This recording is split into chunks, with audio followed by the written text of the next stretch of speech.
భూమి అడుగుతుంది, ఎందుకు బావా నేనంటే అంత ఇష్టం? ఆ ఇష్టాన్ని నాకు ఎందుకు చెప్పలేదు అని అడుగుతుంది. కాస్త నొప్పిగా ఉంది, క్లీన్ చేయవా అని గగన్ అంటాడు. అప్పుడు భూమి క్లీన్ చేస్తుంది. ఈలోపు వెంటనే తీసుకెళ్ళి పడుకోపెడుతుంది.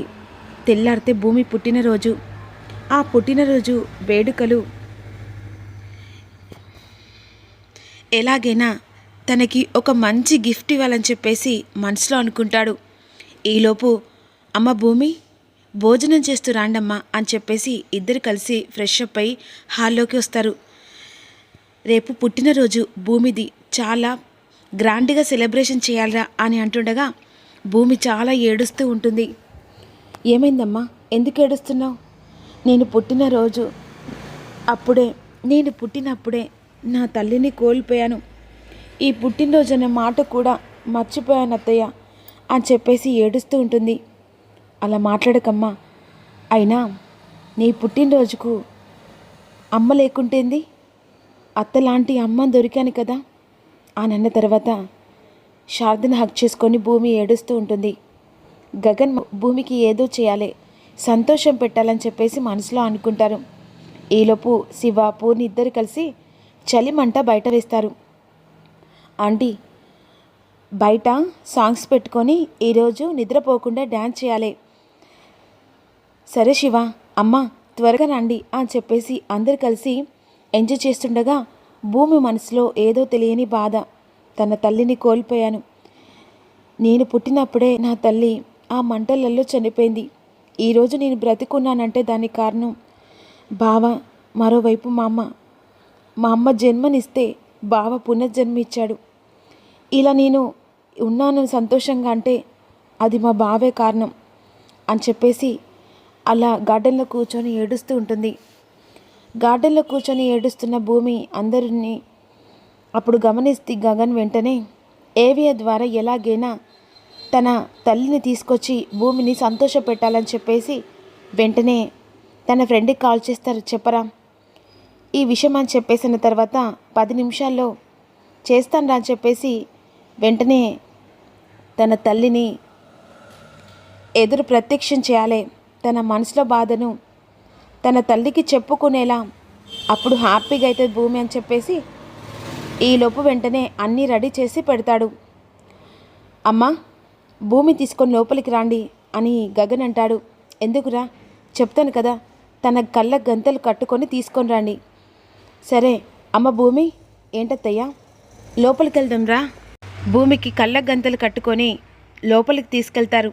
ఈలోపు ఏవే ద్వారా శోభాచంద్రను తీసుకొచ్చి తన కూతురు ముంగట నిలబెడతాడు. ఏంటమ్మా, నేను లేదని బాధపడుతున్నావా? బాధపడకు. తెల్లారితే నీ పండుగతో పాటుగా, అదే నీ పుట్టినరోజుతో పాటుగా ఇక మన తెలుగు తొలి పండుగ సంక్రాంతమ్మ. అలాంటి పండుగకు నువ్వు సంతోషంగా ఉండాలి, ఇలా బాధపడద్దు. నేను లేదని నువ్వు బాధపడుతున్నావా? ఎప్పటికీ నీ పక్క నుండి నేను గమనిస్తూ ఉంటాను తల్లి. నేను లేదని నువ్వెందుకు బాధపడుతున్నావు? నేను జన్మనిస్తే పునర్జన్మ గగనిచ్చాడు. అలాంటప్పుడు అతని చేత నువ్వు 3 ముళ్ళు వేసుకున్నావు. నాకంటే ఎక్కువ తల్లిలాగా నిన్ను చూసుకుంటున్న అత్తయ్య దొరికింది. ఒక మంచి కుటుంబానికి కోడలయ్యావు. నేను లేదని మాత్రం బాధపడకు. ఎప్పుడు నా కూతురు పక్కన, నా కూతురు క్షేమం చూసుకుంటూ సంతోషంగా ఉన్నాను తల్లి అనే విధంగా ఏవియ ద్వారా తన కూతురు చూస్తూ మురిసిపోతూ, తన తల్లిని చూస్తూ భూమి మురిసిపోతూ పట్టుకొని ఏడ్చే అంత ఒక్కసారి హక్ చేసుకుంటుంది.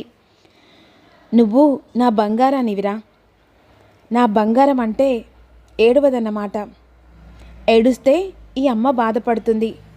మరి ఇక నేను వెళ్ళిరానా అని చెప్పేసి అక్కడి నుంచి శోభచంద్ర మాయమవుతుంది. ఇక సంతోషం ఆగబట్టలేం. ఇది ఎలా సాధ్యం? అసలు అమ్మ రావడం ఏంటత్తయ్యా? మా అమ్మ నాతో వచ్చి మాట్లాడింది అత్తయ్య. పూర్ణి, శివ, అమ్మ వచ్చింది, అమ్మ నాతో మాట్లాడింది. ఇదంతా నువ్వు బాధపడుతుంటే ఇక గగన్ చూడలేక ఇలా చేశాడమ్మా. థ్యాంక్ యూ బావా, థ్యాంక్ యూ సో మచ్ అని చెప్పేసి వెంటనే గగ్గని హగ్ చేసుకొని ఇక అలా ముద్దు పెడుతూ ఉంటుంది. సరే అమ్మా, పొద్దుపోయింది, ఇక పడుకోండి అని చెప్పేసి వెంటనే అందరు కలిసి వాళ్ళ వాళ్ళ రూమ్లో పడుకునడానికి వెళ్తారు. ఈలోపు వెంటనే చెర్రీ ఇంట్లోకి వెళ్తాడు. పడుకునడానికి వెళ్ళిన చెర్రీ ఈలోపు కేపీ ఏంట్రా ఎక్కడికి వెళ్ళావు అని అంటుండగా అన్నయ్య వాళ్ళ ఇంటికి వెళ్ళాను అని చెప్పేసి ఈ విధంగా అంటుండగా సరేరా పడుకోపో, పొద్దుపోయిందని చెప్పేసి కేపీ అంటాడు. ఈలోపు కావాలని చెర్రీ వెళ్తుండగా వాటర్ కోసమని తన రూమ్లో నుంచి బయటకు వస్తుంది గోరంట. చెర్రీని చూసి ఒక్కసారిగా తన చేతిలో ఉన్న బాటిల్ని వదిలిపెట్టి కీకలు పెడుతూ ఉంటుంది. అందరూ హాల్లోకి వస్తాడు. హాల్లోకి వచ్చేసరికి వెంటనే చెర్రీ అక్కడి నుంచి తన రూమ్కి వెళ్ళిపోతాడు. ఈ కీకలు విని హాల్లోకి వచ్చిన ప్రతి ఒక్కరూ ఏమైంది గోరంట, ఎందుకు అరుస్తున్నావు? Cherry Cherry Cherry. ఇదేంటి ఈ పిన్ని ఇలా చెర్రీ చెర్రీ అని నిజం బయట పెడుతుందా ఏంటి? ఏంటి పిన్ని ఏమైంది? అమ్మా ఆ చెర్రిగాడు పిన్ని ఈ విషయం ఇప్పుడు బయట పెట్టొద్దని చెప్పాను కదా. ఏహే ఆగమై, ఆ చెర్రిగాడు ఇప్పుడు నా కంట పడ్డాడు. వాడు దయ్యమై వచ్చాడు. ఏం మాట్లాడుతున్నారండి? నా కొడుకు దయ్యమయ్యి రావడం ఏంటి? మతిగాని పోయిందా అని కేపీ అంటుండగా నీకేం తెలియదు కేపీ, అసలు నిజం తెలిస్తే అప్పుడు నువ్వే లబ్బో లిబ్బో అని నీవు నీ భార్య ఏడుస్తారు. పిన్ని ఏహకో ఆగమ్మా, నువ్వు చెప్పక నన్ను చెప్పనీయకుండా వాడు దయ్యంలా వచ్చి రేపు నా పీక మీద కత్తి పెడితే అసలే పెళ్ళికందాన్ని. ఏం మాట్లాడుతున్నారు? ఈలోపు మళ్ళీ చెర్రీ గోరంటకు కనిపించి హాయ్ చెప్తూ ఉంటాడు. అదిగదిగో వాడు ఆ బిల్డింగ్ నుంచి నాకు హాయ్ చెప్తున్నాడు. అమ్మో నేను నిజం చెప్తాను రా చెర్రీ, నన్ను మాత్రం ఏం చేయకురా. ఇదేంటి మమ్మీ ఈ గోరంట వాలకం చూస్తుంటే ఇక ఆ చెర్రిగాని చంపింది మనమే అని చెప్పేసి చెప్పేలా ఉందమ్మా అని అంటుండగా అవునే ఈ గోరంటతో ఏం చేయాలో అర్థం కావట్లేదు. అసలు ఏమైంది అత్తయ్య, మీరు ఎందుకు అలా చెర్రీ చెర్రీ అని అంటున్నాడు? వాడు ఇంట్లో ఉన్నాడు కదా. అయ్యో అల్లుడు గారు, వాడు లేడు, వాడు చచ్చాడు. ఏమంటున్నారు? మీకు పిచ్చిగాని పట్టిందా? నా కొడుకు చావడం ఏంటి అని మీరా అంటుంది. నిజంగానే మీరా, పిండికి పిచ్చి పట్టినట్టుంది. పిన్ని రా, చెప్పకపోతే చంపేస్తా అని చెర్రీ అక్కడి నుంచి బెదిరించి మళ్ళీ లోపలికి వెళ్తాడు. చెప్తాను, నన్ను చంపకురా, చంపే ప్రయత్నం చేయకురా, పెళ్ళయిందాన్ని రేపు పెళ్లి చేసుకున్నానరా, అసలే కన్నెపిల్లరా అని విధంగా అంటుండగా పిన్ని నీకు పిచ్చి పట్టిందా, ఏం చెప్తావు? అమ్మా ఇది చెప్పాలి కనుక మనల్ని ఏకంగా ప్రాణాలు తీస్తాడు డాడ్ చేతిలో. నిజం చెప్తాను అని విధంగా గోరంటాడురా. మెంటలెక్కిందా నీకు? లోపలికి వెళ్తాం పదా. ఆగమ్మాయి నేను నిజం చెప్తాను, ఆ చెర్రిగాడు నన్ను వదలనీయడు. ఇప్పుడు వాడు నన్ను అక్కడి నుంచి బెదిరిస్తున్నాడు. వాడు ఎక్కడున్నాడు గోరంట? అదిగో ఆ రూమ్ దగ్గర నిలబడి నువ్వు చెప్పకపోతే చంపేస్తానని వాడు మాట్లాడుతున్నాడు. వామ్మ ఇది నిజం చెప్తుందా మమ్మీ అని చెప్పేసి గోరంట నిజం చెప్తే మా ప్రాణాలు పోతే అని చెప్పేసి నక్షత్ర కంగారు పడుతుంది. అయినా నువ్వేం మాట్లాడుతున్నావు అర్థం కావట్లేదు అత్తయ్య గారు. చెర్రీ ఇంట్లోనే ఉన్నాడు కదా. లేనల్లుడు గారు, అయ్యో నీకు ఎట్లా చెప్పాలి? అసలు ఏం జరిగిందంటే పిన్ని ఆగమ్మాయి నీ నిజం చెప్తాను, నువ్వు ఆగపట్టుకు నన్ను. అయ్యో అల్లుడు గారు, అసలు ఆ చెర్రిగాడిని మేమే చంపాం. ఇక ఆ చెర్రీ అనుకోకుండా మా చేతిలో చచ్చాడు.